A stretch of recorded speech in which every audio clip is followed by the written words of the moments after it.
Hello, good morning student. Welcome to online class. Open your book chapter 8. Chapter 8 बेटा बाघा जतीन। आज मैं आपको बाघा जतीन पढ़ाने जा रही हूँ। बच्चों, स्वतंत्रता संग्राम में कई ऐसे महान क्रांतिकारी हुए हैं जिनका नाम इतिहास के पन्नों से गुम हो गया है। एक ऐसा ही नाम था यतीन नाथ मुखर्जी, जिन्हें हम बाघा जतीन के नाम से जानते हैं। बाघा जतीन का नाम ये कैसे पड़ा, मतलब जो यतीन नाथ का नाम तो इनका वास्तविक नाम था, तो बाघा जतीन कैसे पड़ा? बंगाली बाघ को मार गिराया था और उसके चारों खाने चित्त कर दिए थे, तभी से इनका नाम यतीन नाथ से बाघा जतीन हो गया था।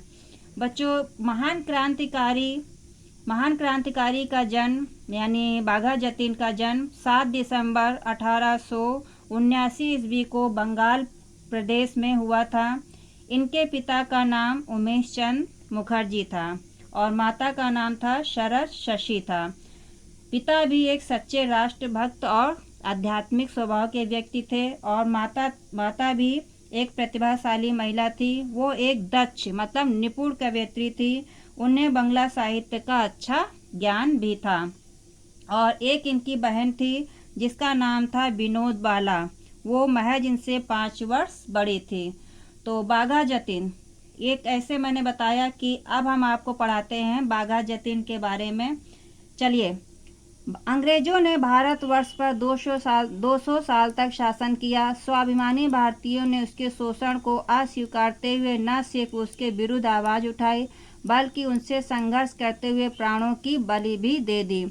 ऐसे देशभक्तों में यतीन नाथ बनर्जी भी थे, जिन्हें हम बाघा जतीन के नाम से जानते हैं। तो बाघा जतीन बेटा, आइए हम अपने प्रस्तुत पाठ में पढ़ते हैं।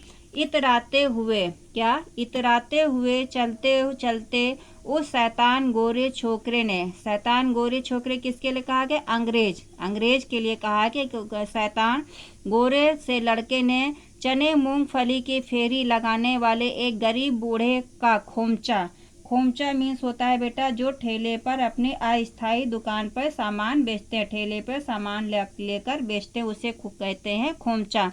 जमीन पर पलट दिया। किसने पलट दिया? उस गोरे छोरे ने, मतलब गोरे युवक अंग्रेज ने उस बूढ़े दुकान की अस्थायी दुकान को, जो ठेले पर अपनी दुकान लगाया था, उसकी दुकान को पलट दिया।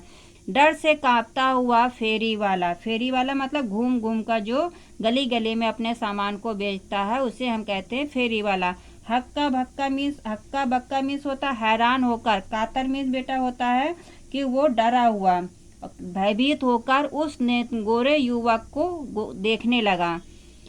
तभी दूसरे ही क्षण उस पर घूंसों की बौछार शुरू हो गई। मतलब अभी तो उसने अंग्रेज ने उस बूढ़े की, ठेले वाले की दुकान को, मतलब कि ठेला को पलट दिया था और अब वो सोचने ही लगा था, तभी उसने, उस अंग्रेज युवक ने उसके ऊपर 2-4 घूंसे बरसा दिए। वह फेरी वाला करारता हुआ जमीन पर लुढ़क गया। जमीन पर बिखरे हुए चने मूंगफली जूतों से कुचलता हुआ अट्ठास मीन्स होता है मतलब जोर से हंसी करता हुआ वह अंग्रेज युवक अभी 4-5 कदम ही चला होगा कि वह पीछे से आकर, कौन? वो भारतीय यतीन नाथ मुखर्जी पीछे से आकर उसका कॉलर पकड़ लिया। जब तक वो संभलता, कौन? वो गोरा युवक जो था, तब तक वो संभलता, उसके गालों पर चटाक 5-6 तमाचे और 8-10 घूंसे बरसा दिए। किसने? जो हमारे बाघा जतीन थे, उन्होंने उस अंग्रेज युवक को 2-4 गालों पर उसके चटाक 5-6 तमाचे मारे और 8-10 घूंसे लगा दिए। मार इतनी तगड़ी थी कि गोरा युवक वहीं पर जमीन पर गिरकर तड़पने लगा। मतलब कौन तड़पने लगा? वो जो अंग्रेज था, वो वहीं पर गिरकर तड़पने लगा। आक्रमण करने वाला वो बलिष्ठ भारतीय युवक कौन था? बलिष्ठ भारतीय युवक, ताकतवर भारतीय युवक उनके सामने खड़ा था। कौन खड़ा था? बाघा जतीन।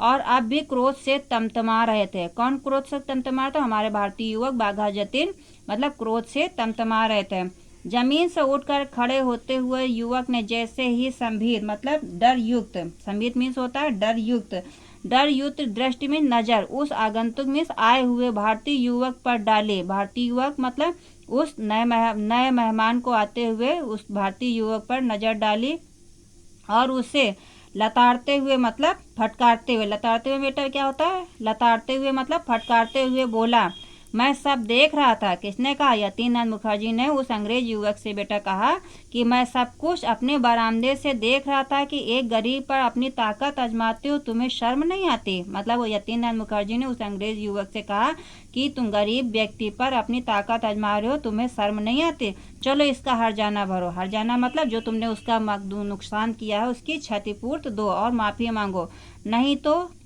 तब तक लाचार होकर उस अंग्रेज युवक ने उस फेरी वाले को हर्जाना तो दे दिया, अपने दुराचरण मतलब अपने जो गलत व्यवहार किया था उसके लिए उसने उससे माफी भी मांग लिया। किसने माफी मांगी, उस अंग्रेज युवक ने उस भारतीय मतलब उस बूढ़े युवक से माफी मांग लिया। किसके कहने से, यतीनाथ मुखर्जी के कहने से उसने उस बूढ़े व्यक्ति से माफी मांगी और उसका हर्जाना मतलब जो उसका नुकसान हुआ था उसकी क्षतिपूर्ति भी दिया। इसी युवक के बारे में योगी राज श्री अरविंद ने एक बार कहा था, वह गजब का इंसान था। गजब का मतलब बेटा होता अद्भुत। वह गजब का इंसान था, मानवता की सर्वोच्च श्रेणी में उसका स्थान रहेगा। सौंदर्य और पौरुष का संयोग, वैसा संयोग मैंने पहले कभी नहीं देखा। तन मन से समर्पित, उत्कृष्ट मीन्स होता है बेटा आदर्श, देशभक्त था। कौन, तन से भी समर्पित था और मन से भी समर्पित था और वह आदर्श देशभक्त था। कौन था, यतीनाथ मुखर्जी थे जो आदर्श देशभक्त थे। देश की सेवा के लिए ही क्रांतिकारी बना। नेताजी सुभाष चंद्र बोस कहा करते थे कि देश सेवा की प्रत्यक्ष प्रेरणा उसे उस युवक से ही मिलती है। मतलब उस सुभाष चंद्र बोस ने कहा था कि देश सेवा की प्रत्यक्ष प्रेरणा हमें यतीनाथ मुखर्जी से ही मिलती है। असल में यतीनाथ मुखर्जी का नाम लोग उतने परिचित नहीं जितने बाघा जतीन के नाम से। अभी जैसे हमने प्रस्तुत पाठ से पहले से पठन पाठ से पहले ही मैंने आपको बताया था कि यतीनाथ मुखर्जी के नाम से लोग उतने परिचित नहीं थे, जो मतलब इनका वास्तविक नाम था यतीनाथ मुखर्जी।